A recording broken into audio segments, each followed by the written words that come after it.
opening the Easter eggs for Season 7, Episode 12, Marvel's Agents of S.H.I.E.L.D. So beware, spoilers not caught up. So the episode's title is The End is at Hand, which is, because it's the penultimate episode, it's just basically teasing the fact that, oh, this is going to be the last episode before the actual end of the series.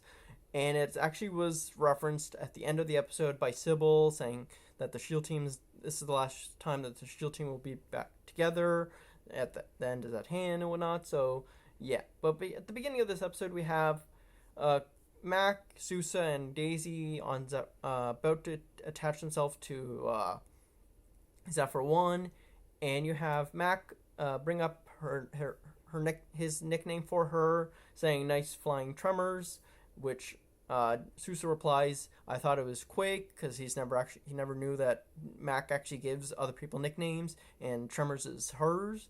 So yeah, but I'm going to a big part of the episode was the whole Lighthouse Attack or whatever, where I'm glad that they brought it up, because I had totally forgot about it, even though it was a big part of Season 5 of why the Lighthouse was still standing. But they mentioned that the reason that they didn't attack the Lighthouse was because it can withstand any external attack. So they had Nathaniel brought or told Garrett to go into teleport into the base and do what he needs to do from the inside, and I'll get to that in a bit. But you have Nathaniel basically thinking that he's in charge of the Chronicoms, like he's saying that the Chronicoms work for Nathaniel when it's the opposite way.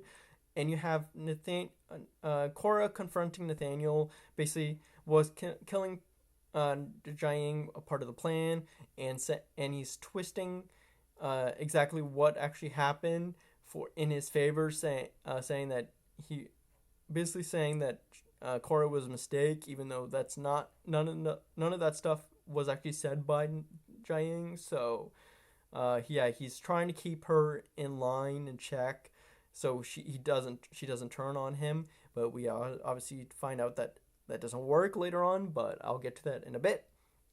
But the whole plan of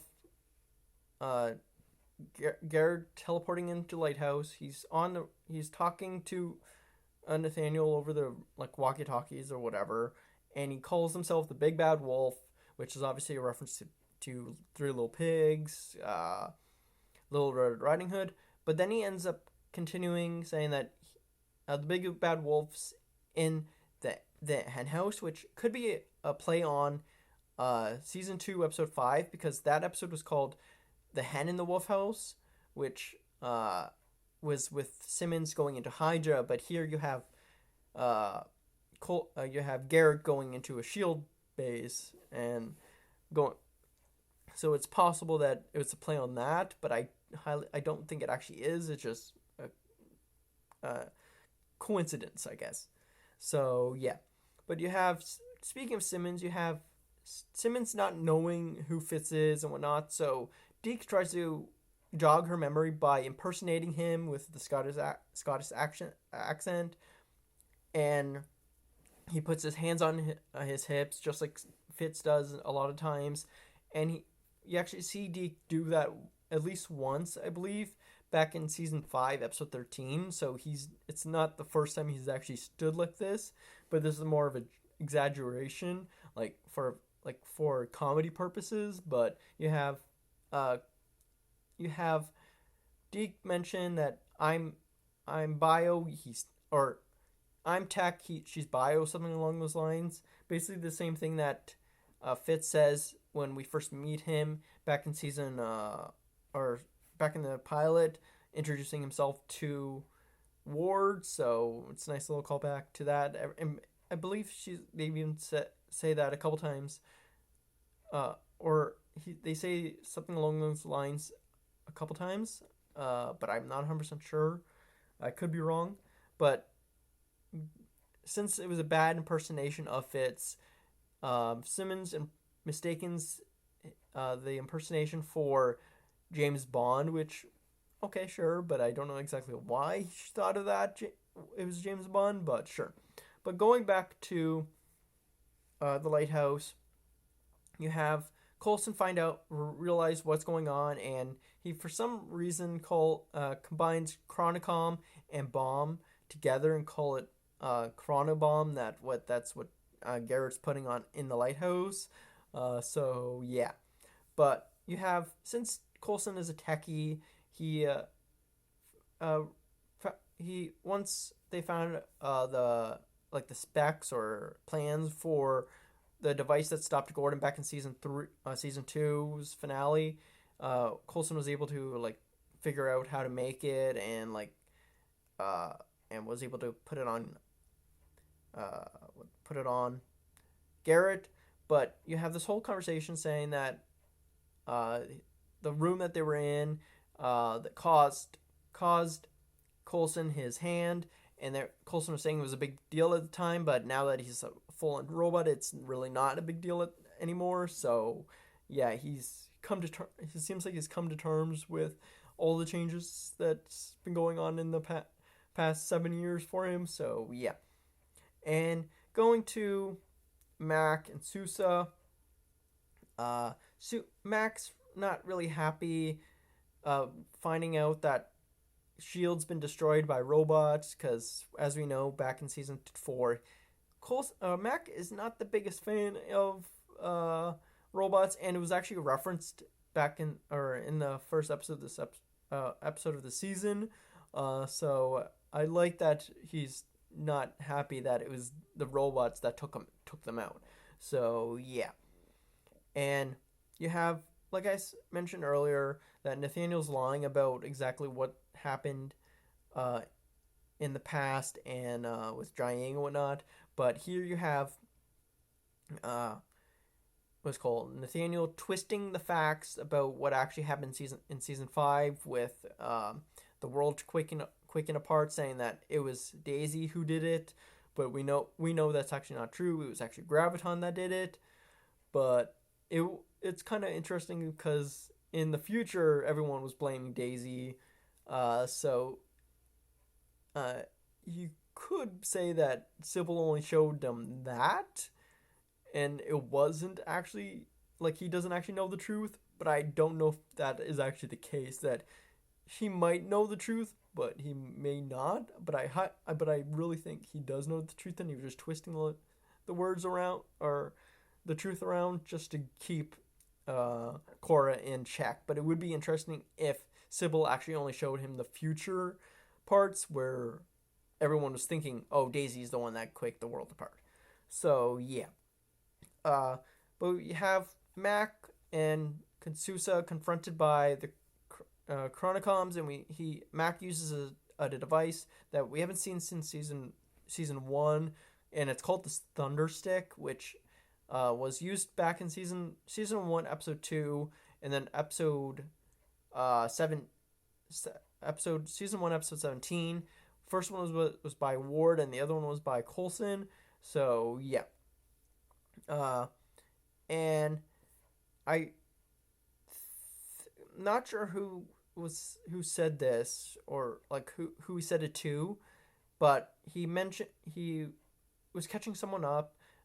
Deke was catching someone up on what's going on with Simmons in the implant and her mind wipe or whatever, and he mentions that the Chronicoms are basically trying to get intel on Bobo, and Bobo's the nickname or the name that Deke uses for Fitz, and then Nana was for Simmons. So yeah, but you have this whole plan of this Chronicoms, where Sousa comes up with this plan where they could use the whatever's in the Chronicoms to basically as a suicide bomb, because when we first introduced to him the season, he back in episode 3, the Chronicoms were using whatever was inside them as to power the device called Helios that was gonna turn into a nuclear bomb. So they were gonna attach the Chronicoms to Zephyr 1 and basically blow themselves up if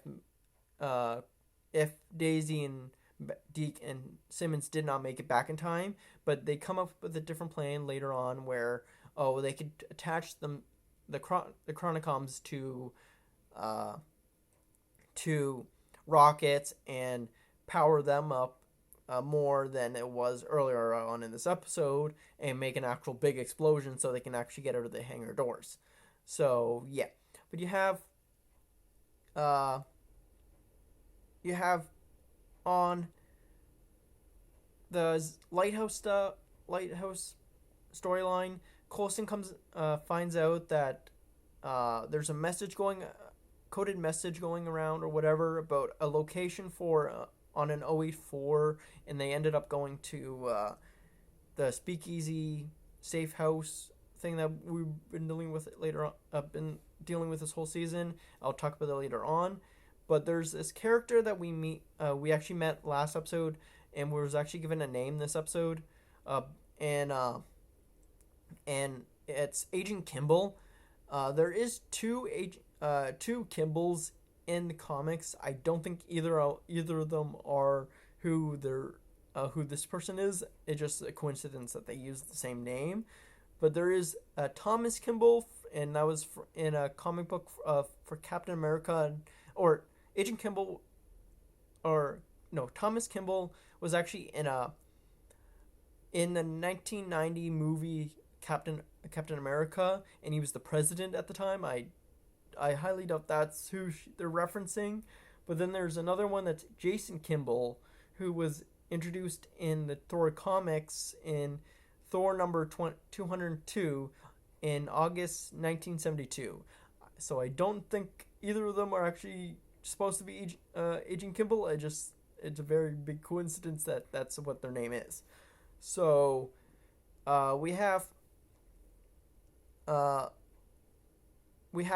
Coulson and the team convince Garrett to be switched to their side because it was called Nathaniel basically was gonna let him die, and he was able to teleport them to the speakeasy safe house, and Garrett went to go reach for his gun, and we find out someone shot him right away because they saw that, and it turned out to be Victoria Han, a young Victoria Han, and it's actually very cool, very interesting because when the last time we saw Victoria Han, she was the one that actually got killed by Garrett's right hand man, Ward. So here you have basically Victoria Han getting justice on Garrett this time, and someone actually pointed out it's actually kind of funny that the title of this episode, "The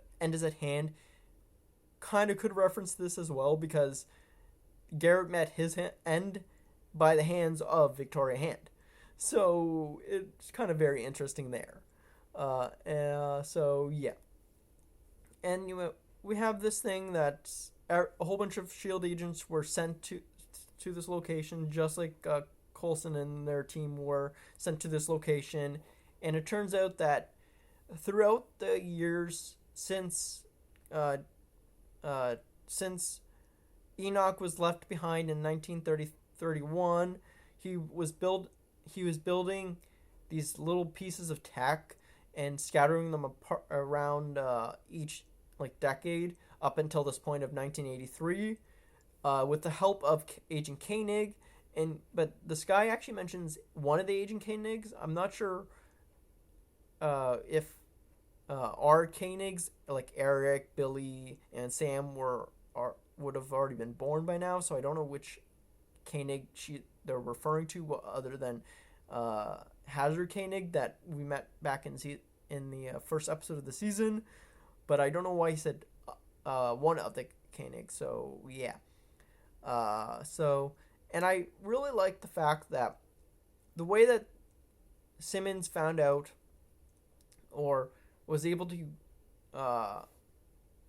use this device, was using a tuning fork, because back in season 6, we found out that using they figured out that Izel's weakness was by frequencies or whatever, and they realized it by using a tuning fork. and that was Deke who figured it out. So using a tuning fork here to like open a secret compartment or whatever, it feels kind of cool that they brought that back in a way. But even though it's not the same scenario or whatnot, I just found it really interesting. So we have Simmons basically putting together the this device. I don't know exactly, portal, whatever we find out, but she's gaining her memories back, and you have Simmons actually reference the fact that she was married. Everyone was there, and Coulson married them, which is obviously a reference to the 100th episode, season 5, episode 12, where the whole Fitzsimmons wedding happened. And then you have the very end of this episode, or not the end of this episode, but after the portal opened, someone came through, and it turned out to be Fitz, and he's actually wearing the exact same helmet that Deke wore back in the future arc. So I find that very interesting, because as far as I remember, that helmet was not brought back to the future. So, because the last time I remember seeing it was with Flint. So, so you have, just like like the connection with the tuning fork, whatever. It's kind of interesting that Fitz is using his knowledge from the future, and using it to his own advantage, kind of similar to how Deke was using shield tech and alien tech to further his own agenda with the whole Deke's company last season. So you just like even though Fitz doesn't want to admit it, Deke really is his grandson, and he doesn't, even though he says he doesn't see anything in him that resembles himself, but Deke's personality is Fitz. No matter the way that he wants to admit it or not, Deke is his grandson. There's so many similarities throughout the last 3 seasons that point to Fitz. It's probably why it digs under his skin so much, that Fitz or Deke is so much like him. That's why their personalities clash so much. So yeah. So comment down below if I missed any Easter eggs, and I'll be doing the next episode in the next video. See ya.